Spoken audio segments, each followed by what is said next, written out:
Olá pessoal, tudo bem com vocês? Chegamos mais um fim de semana e nós vamos adorar o nosso Senhor através desse vídeo e vamos começar nosso culto. Senhor Deus, muito obrigado por nos proteger, nos acompanhar durante essa semana e nos guiou até aqui para que nós possamos ter esse momento junto contigo. Senhor, nos ajuda para que nós possamos compreender tua mensagem e, Senhor, nos derrama mais uma vez a tua bênção e o poder. E, mais uma vez, Senhor, nos ajuda a permanecer firme na tua palavra e viver mais uma semana vitoriosa nesse tempo, nessa época tão difícil. Muito obrigado e agradecemos, oramos em nome de Jesus Cristo e oro. Amém. Vamos louvar o Senhor?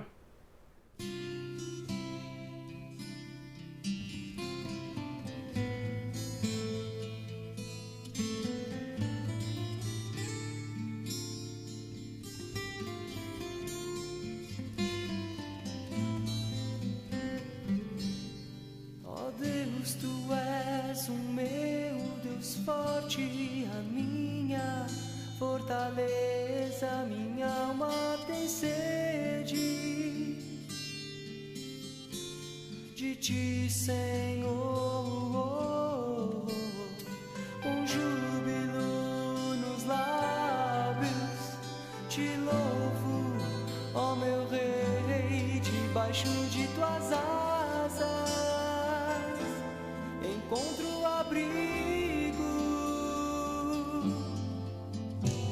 Ó Deus, tu és o meu Deus forte, a minha fortaleza, minha alma tem sede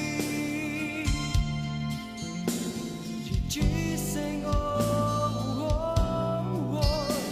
com júbilo nos lábios, te louvo, ó meu Rei, debaixo de tuas asas encontro abrigo. Te louvo, eu te bendigo, porque és bendito, ó Senhor. Glórias ao Deus eterno. Te louvo, eu te bendigo, porque és comigo, ó Senhor. Glórias ao Deus eterno. Te louvo, eu te bendigo, porque sempre és comigo, ó Senhor. Glórias ao Deus eterno,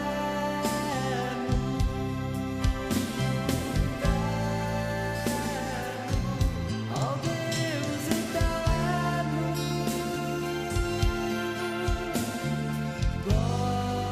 Glórias ao Deus eterno,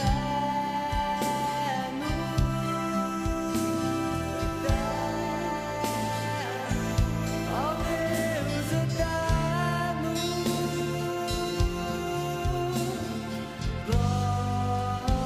Glórias ao Deus eterno.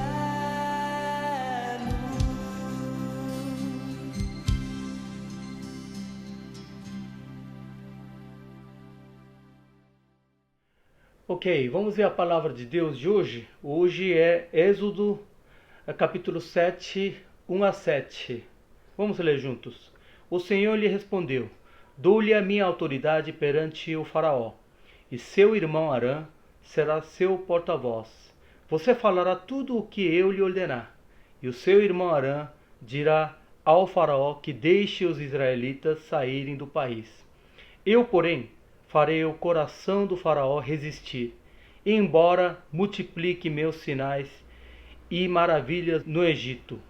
Ele não os ouvirá, então porei a minha mão sobre o Egito, e com poderosos atos de juízo tirarei do Egito os meus exércitos, o meu povo, os israelitas. E os egípcios saberão que eu sou o Senhor, quando eu estender a minha mão contra o Egito e tirar de lá os israelitas. Moisés e Arão fizeram como o Senhor lhes havia ordenado. Moisés tinha 80 anos de idade e Arão 83 quando falaram com Faraó. Amém. Muito bem. Hoje nós vamos meditar um pouco a toda a história de Êxodo, que é saída do povo de Israel do Egito. Eles viviam como escravos. Se nós meditarmos a toda a história de Egito, principalmente a história de saída do Egito, podemos descobrir que o Deus estava o tempo todo, em todo o planejamento, nessa estratégia de tirar o povo de Israel do Egito. Primeiramente, o Senhor chamou Moisés, e mesmo sabendo que ele era um homem que tinha fraquezas, feridas, o Senhor pôs ele todo o poder e autoridade, e também o Senhor colocou o seu irmão para apoiar também. Só que interessante é que o Senhor não agiu somente com Moisés e Arão, mas o Senhor agiu no coração de Faraó também.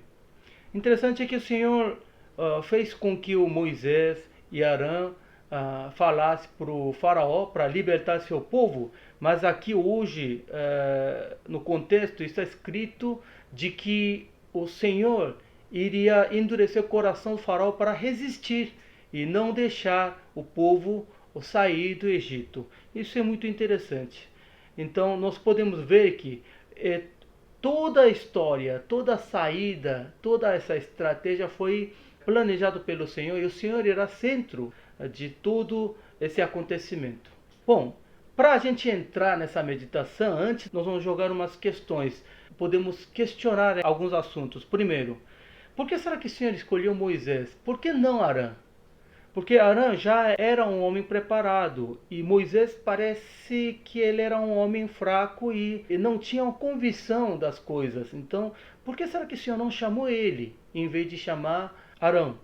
Por segundo, por que será que o Senhor mexeu com o coração de Faraó? Por que endureceu o coração dele, já que era para libertar o povo? Nós vamos jogar essa questão e vamos meditar juntos a história. Bom, entrando na história de Êxodo, a história começa com a escravidão do povo Israel no Egito. E eles fazem jornada de 40 anos no deserto. Só que nós podemos ver que o Senhor tinha 4 grandes objetivos de ter planejado a saída do povo Israel do Egito. A primeira é que o Senhor queria que todo o povo Israel soubesse que Deus, Jeová, era Deus do Israel. Esse é o primeiro objetivo do Senhor. Nós sabemos que esses israelitas que viveram no Egito na época são descendentes da família de José, que vieram na terra de Egito há 430 anos. Isso está relatado no Êxodo 12:40 também. Está escrito: ora, o período que os israelitas viveram no Egito foi de 430 anos. Bom, quando José trouxe sua família para o Egito, eles levaram sua família não até o Egito, mas eles permaneceram numa terra chamada Gozen, que é um pouco afastado do Egito. Isso porque José queria que o seu povo, israelitas, queria que vivesse separadamente da cultura do Egito, para que eles possam adorar a Deus e viver com a cultura dos israelitas. Mas conforme o tempo passando, os israelitas começaram a esquecer do Senhor. E eles começaram a infiltrar na terra de Egito e acabaram adotando a cultura e religião de lá. Então, passando mais tempo, acabou desaparecendo todas as pessoas que lembravam a história de José. E até o faraó novo, o rei, também não conhecia a história de José. Ele achou israelitas como uma ameaça. Então transformou todo o povo em escravos. Só que nesse momento o Senhor já estava preparando Moisés para tirar o povo de lá. Quando Moisés tinha 40 anos, ele tinha um conflito de identidade. Como ele era hebreu, mas vivia com o príncipe no Egito. Então, nessa confusão, ele acabou matando um dos egípcios e ele fugiu para o deserto. Casa lá com uma mulher e tinha 2 filhos e vivia no deserto de Midian. Só que nesse momento, o rei, o faraó, ele morre. E o povo ficou permanentemente como escravo. Daí eles clamam ao Senhor e o Senhor ouve o clamor deles. Interessante é que o Senhor ouviu o clamor, mas você sabe que o Senhor conhece o coração dos israelitas. Ele sabia que os israelitas com certeza esqueceria a graça do Senhor novamente. Então, para que eles não esquecerem disso, ele enviou Moisés e Arão para o faraó, mas para que o povo Israel depois não dizer que foi Faraó que libertou, ou sei lá, o Moisés, Arão que era herói, para eles não dizerem isso, fez com que todo o povo testemunhasse o que acontecia com egípcios, com Faraó, através de todo aquele ato de juiz terrível do Senhor. E o Senhor separou seu povo para proteger, né? Então, esse é o primeiro fato que nós temos que entender. Meditando somente nessa parte, já podemos entender algumas coisas muito interessantes. Eu gostaria que irmãos meditassem um pouco nesse momento. Será que eu não sou como o povo israelita? Será que todos os dias eu lembro o que o Senhor fez na minha vida? Essa graça que eu recebi, essa salvação que recebi. Será que estou realmente grato? Eu não estou esquecendo dessa graça do Senhor? Nós temos que pensar sobre isso. Porque Deus não pede muitas coisas para nós. A única coisa que Ele deseja é que nós lembremos a graça do Senhor. Amém? E o que alegra o coração do Senhor é nada mais do que isso. Sempre saber que o Senhor é nosso Deus e Ele é nosso Salvador. Tá? Então, não esqueçam disso. E o segundo objetivo de o Senhor ter tirado o povo Israel do Egito foi isso. Ele era Deus de Abraão, Isaac e Jacó. E ele era cumpridor da promessa. Então, para cumprir a promessa, o Senhor queria mostrar quão ele esforçava para isso. Esse é o objetivo do Senhor ter tirado do povo Egito para mostrar como ele é cumpridor da promessa. Moisés vivia realmente como príncipe, mas acabou tendo esse assassinato de um dos egípcios. Ele foge 40 anos e viveu no deserto.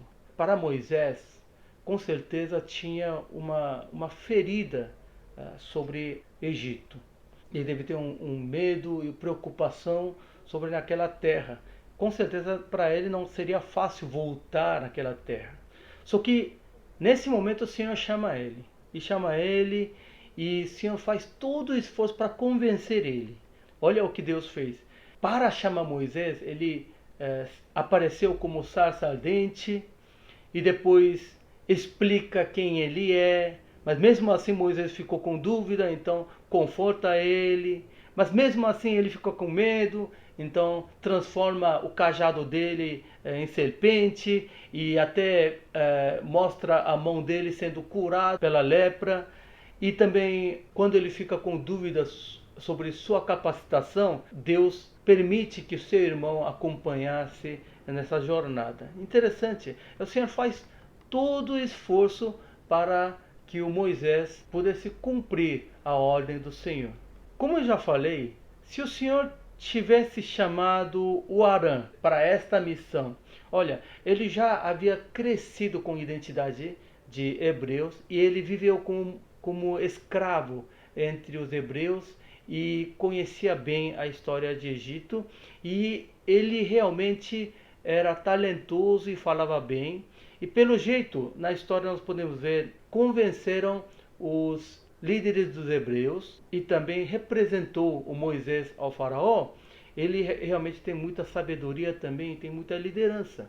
É que o Senhor não escolheu ele porque ele era um homem orgulhoso. Se nós observamos o contexto de Êxodo, nós podemos ver que o Arão, uma vez, ele se rebela contra Deus e contra Moisés. E ele é bem castigado. Só que Moisés não, Moisés é um homem muito manso e ele é humilde. Olha só, ele não trabalha bem, mas ele é manso e humilde. Arão, ele é um homem perfeito, ele tem liderança, ele tem carisma, mas era um homem orgulhoso. Daí o Senhor escolhe quem? O Senhor escolheu um homem manso como Moisés. E assim o Senhor consegue tirar o povo de Israel do Egito. Muitas vezes nós pensamos assim: eu gostaria que nossa igreja tivesse isso. Eu gostaria que nossa igreja fizesse isso. Eu gostaria que nossa igreja tivesse esse tipo de pessoas. Mas sabe de uma coisa? Antes de nós esperarmos a igreja ser perfeita, nosso grupo ser perfeito, sabe o que nós devemos nos preocupar? Antes de a gente tentar ser perfeito diante do Senhor, nós temos que preocupar se realmente estamos firmes na fé. Amém? Nós não temos capacitação. E nesses momentos, nós só podemos confessar: foi Deus que fez isso. Do Egito, porque ele queria fazer justiça contra os egípcios. Como nós já falamos do início, foi o Senhor quem mexeu o coração de Faraó para ele resistir, para não libertar o povo de Israel. E qual foi o resultado? O resultado foi tragédia. Os egípcios, o próprio faraó egípcio, tinha que experimentar realmente a ira do Senhor, o ato de juízo do Senhor. Mas aí nós podemos ver, mas isso não é injusto? Foi o Senhor que endureceu o coração dele e faz com que ele seja castigado? Por que será que ele faz isso? E tem alguns irmãos que perguntam assim: mas pastor, não foi forte demais o Senhor ter matado todos os primeiros filhos dos egípcios? Talvez, mas nós temos que lembrar em algumas coisas na história do Egito.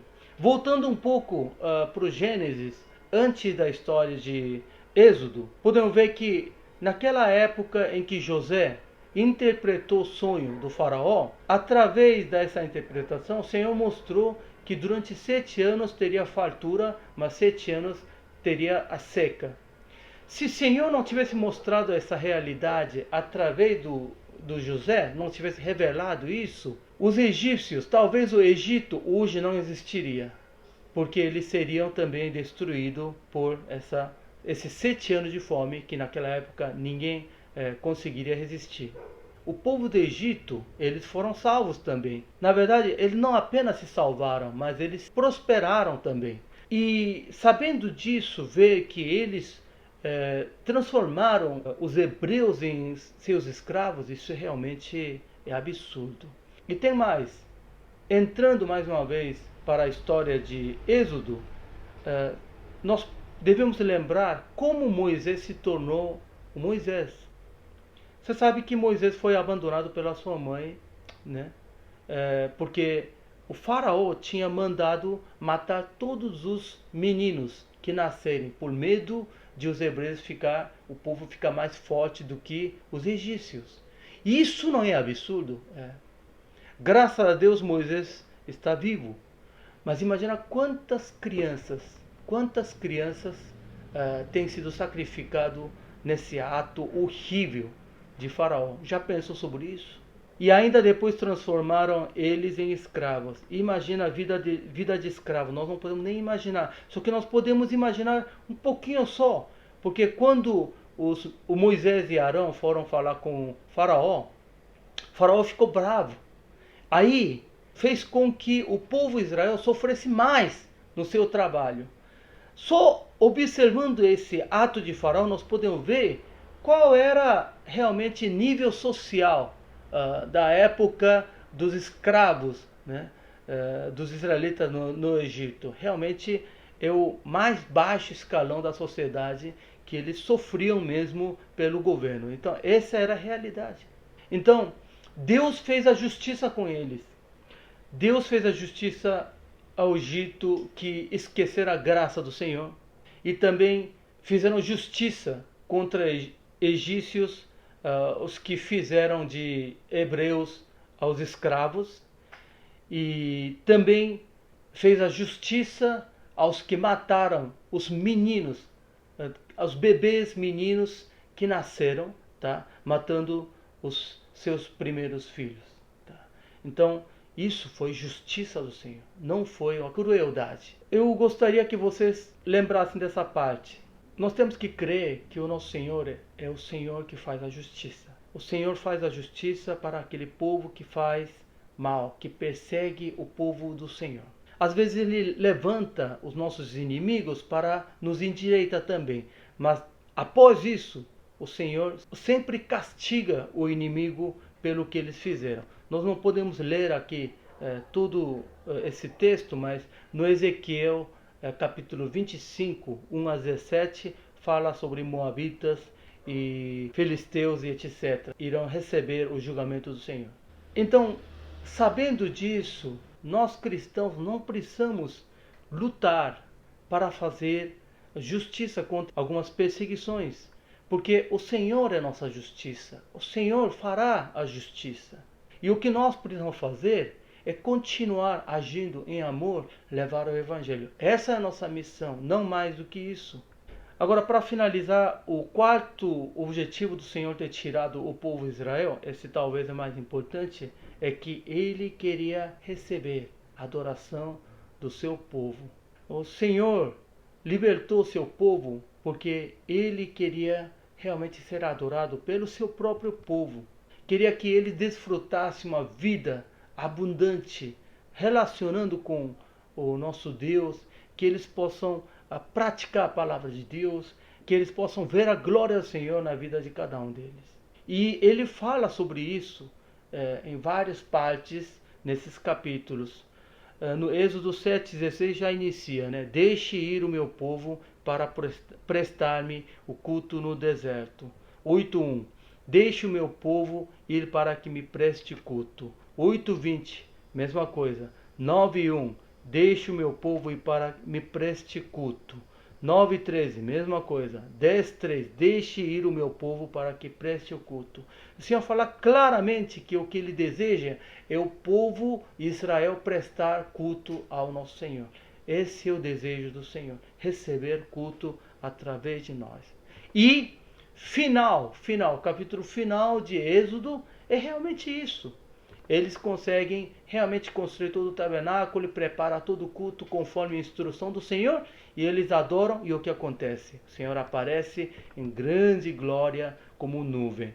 Nós vamos ler agora Êxodo 40, 34, 38. Então a nuvem cobriu a tenda do encontro, e a glória do Senhor encheu o tabernáculo. Moisés não podia entrar na tenda do encontro, porque a nuvem estava sobre ela, e a glória do Senhor enchia o tabernáculo. Sempre que a nuvem se erguia sobre o tabernáculo, os israelitas seguiam viagem. Mas se a nuvem não se erguia, eles não prosseguiam, só partiam no dia em que ela se erguesse. De dia a nuvem do Senhor ficava sobre o tabernáculo, e de noite havia fogo na nuvem, à vista de toda a nação de Israel em todas as suas viagens. Viu? O Senhor não apenas apareceu no tabernáculo, mas ele acompanhou toda a vida deles. Tá? Pessoal, meditando a Êxodo hoje, nós temos que trazer essa história para a nossa vida de hoje. Estamos passando um tempo muito difícil, talvez uma época tão difícil mundialmente, que talvez nunca aconteceu algo dessa escala. Graças a Deus, isso não afetou todo mundo, mas mesmo assim está afetando a economia, está afetando políticos de todas as nações. Talvez o mundo jamais vai voltar como era antes, mas mesmo assim, graças a Deus, tem muita gente que está descobrindo o valor da vida, e também tem muita gente que está descobrindo o valor da família, tá? E o objetivo da vida. Mas nós precisamos ainda pagar um preço por isso. E talvez a pandemia se espalhando cada dia mais, esse prejuízo cresça um pouquinho mais ainda. Mas uma coisa que nós podemos ter certeza, através da mensagem de hoje, é que o Senhor está no centro de todo esse acontecimento. E Ele que planejou, e Ele está controlando tudo. Amém? Irmão, nós somos os escolhidos. E o Senhor, Ele quer libertar o seu povo desse mundo que é cheio de mentira. Ele quer nos guiar através da verdade para libertar. Olha o estado do mundo hoje, como está. Eu comparo o mundo de hoje com alguns feiticeiros que aparecem no capítulo 7 do Êxodo. Quando inicia o ato de juízo do Senhor, aparecem esses feiticeiros e começa a fazer coisas iguais, transformar sangue, sapos, mas claro, depois ele não consegue mais e acaba admitindo que o Senhor é realmente um grande Deus. Mas interessante é que em nenhum momento eles ajudaram alguma coisa dos egípcios. Os feiticeiros só atrapalharam. Já tinha água transformada em sangue e eles fizeram mais sangue ainda. Já tinham sapos ali, eles fizeram mais sapo. Parece até o mundo de hoje. As pessoas fazem um monte de coisas interessantes para a praticidade da vida do homem, mas o que está fazendo? Está afastando a humanidade cada vez mais distante da verdade. E todo mundo está no mundo virtual. E eles criam coisas, fazendo brincadeira de Deus, e eles se acham grandes. Essa é a humanidade. Mas o que adianta eles fazerem tantas coisas se aparece um vírus, eles não sabem fazer nada. Eles não conseguem resolver esse problema. Essa é a fraqueza de um homem. Não é uma informação precisa, mas existe história de que esse vírus foi criado no laboratório na China. Imagina se isso realmente fosse verdade. Esse realmente seria como esses feiticeiros atrapalhados do Egito. Porque o que esses feiticeiros do Egito conseguiram era apenas uma coisa, o quê? Convencer o faraó, tá? Para não obedecer à palavra de Deus. E hoje, olha só, as pessoas veem a tecnologia, veem o desenvolvimento e veem a grandeza do homem e eles falam, cadê Deus? Onde está Deus? E não é só isso, o mundo é cheio de capitalismo, depravado, pornografia, e todos querem poder e dinheiro, seduzindo até os cristãos. Então o nosso Senhor, Ele tem um plano, Ele quer tirar o seu povo, mostrando a verdade. Talvez esses fatos que estão acontecendo nos ensina a existência de Deus. Então o que nós devemos fazer? Então o que será que nós precisamos fazer? Então nesse momento eu gostaria de ler Êxodo capítulo 12, tá? Para vocês compreenderem, tá? Como o Senhor tirou o povo Israel. O animal escolhido será macho de 1 ano, sem defeito, e pode ser cordeiro ou cabrito. Guardem-no até o 14º dia do mês, quando toda a comunidade de Israel irá sacrificá-lo ao pôr do sol. Passem então um pouco do sangue nas laterais e nas vigas superiores das portas das casas nas quais vocês comerão o animal.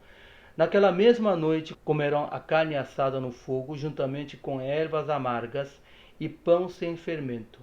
Não comam a carne crua, nem cozida em água, mas assada no fogo, cabeça, pernas e vísceras.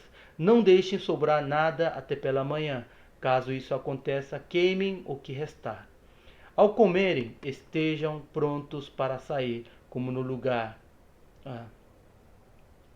Cinto no lugar, sandálias nos pés e cajado na mão. Comam apressadamente. Essa é a Páscoa do Senhor. Naquela mesma noite passarei pelo Egito e matarei todos os primogênitos, tanto os homens como dos animais, e executarei juízo sobre todos os deuses do Egito. Eu sou o Senhor. O sangue será um sinal para indicar as casas em que vocês estiverem quando eu vir o sangue. Passarei adiante, a praga de destruição não os atingirá quando eu ferir o Egito. Este dia será um memorável de vocês, e todos os seus descendentes o comemorarão como festa do Senhor, festa ao Senhor. Comemorem-no como decreto perpétuo. Primeiramente, nós temos que lembrar que como esses israelitas passaram nas vigas, passaram nas portas, o sangue de cordeiro, nós temos que nesse momento crer e depender somente a sangue de Jesus Cristo e a sua salvação. Tá? E que Ele seja a nossa esperança nesse momento tão difícil. E nós temos que lembrar que estamos sob a graça do Senhor. Tá? E agradecer e adorar o nosso Senhor. Esse processo de eles matarem cordeiro, passarem sangue nas portas e vigas, e comerem e queimarem o resto, tudo isso simboliza a adoração ao Senhor. O que nós devemos fazer, o que o Senhor deseja de nós nesse momento, é a adoração verdadeira. Amém? E isso é maior alegria para o nosso Senhor. E esse é o dever do seu povo. E tem mais uma coisa. E depois de adorar, nós temos que nos levantar para as obras. Provérbio 25:13 diz assim: como o frescor da neve na época da colheita, e um mensageiro de confiança para aqueles que o enviam. Ele revigora o ânimo de seus senhores. Se nós somos realmente o mensageiro de confiança, nós temos que nos levantar e servir ao Senhor. Se nós admitimos que Ele é o nosso Senhor, então nós temos que levantar e trabalhar. Nesse capítulo 12 que nós lemos, o Senhor explica: ao comerem estejam prontos para sair, cinto no lugar, sandálias nos pés e cajado na mão. Comam apressadamente, essa é a Páscoa do Senhor. Eles estavam comendo, se protegendo, mas eles precisavam estar prontos. Para quê? Para sair do Egito. Hoje nós estamos nesse tempo de coronavírus e nós, cada um, precisamos nos adorar ao Senhor na sua casa. Mas e depois o que fazemos? Nós temos que levantar e fazer a nossa parte. O que fazer? Cada um tem que receber a resposta do Senhor. O que eu sei fazer? O que será que precisa? O que as pessoas necessitam nesse momento? Nós temos que pensar e continuar fazendo o nosso dever. Porque uma adoração sem ação não é uma adoração verdadeira. O dever do cristão é amar o próximo. Amar o próximo só é possível quando você ama a Deus. E nessa época nós temos que nos preocupar. O que será que as pessoas precisam? O que será que eu posso fazer por eles? Olha, um pastor disse: hoje muitos cristãos são perseguidos por dois motivos. A primeira é que eles vivem conforme a palavra. A segunda é que eles não vivem conforme a palavra.